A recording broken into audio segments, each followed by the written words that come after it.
la Réserve fédérale américaine, Fed, a maintenu mercredi ses taux inchangés, qui demeurent au plus haut depuis plus de 20 ans, et elle conserve le projet de réduire le coût du crédit par 3 fois cette année.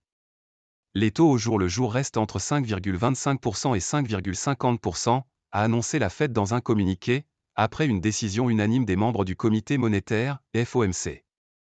Les membres de la Fed, qui ont relevé nettement leur projection de croissance du PIB des États-Unis à plus 2,1% cette année, au lieu de plus 1,4% précédemment, prévoient toujours 3 baisses de taux d'1/4 de point de pourcentage en 2024.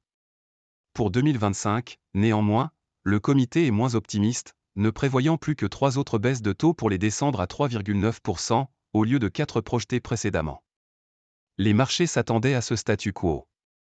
Dans son communiqué, identique à celui de la précédente réunion de janvier, la Réserve fédérale juge l'économie américaine solide, avec de forts gains d'emploi, alors que le taux de chômage demeure à 3,9%. Jérôme Powell, le président de la Fed, doit tenir une conférence de presse dans la foulée de la publication du communiqué. Il sera pressé de questions sur la date probable du premier assouplissement monétaire. Les investisseurs l'attendent dès la réunion de juin, selon les calculs des produits à terme de CME Group. Dans ses nouvelles prévisions économiques, la Fed anticipe, comme il y a 3 mois lors de ses dernières projections, une inflation à 2,4% en 2024, qui a du mal à descendre sous son niveau actuel, selon l'indice PCE.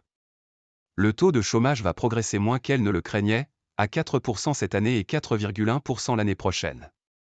Le comité redit ne pas s'attendre à ce qu'il soit approprié de baisser la cible des taux avant d'être davantage confiant dans la trajectoire durable de l'inflation vers l'objectif de 2%. Perspectives incertaines. Pour juguler une forte inflation née des massifs soutiens monétaires apportés après la crise sanitaire et économique mondiale provoquée par l'épidémie Covid-19, la Banque centrale américaine avait relevé ses taux de 5 points de mars 2022 à juillet 2023, un rythme inédit, les portant jusqu'à 5,25% à 5,50%.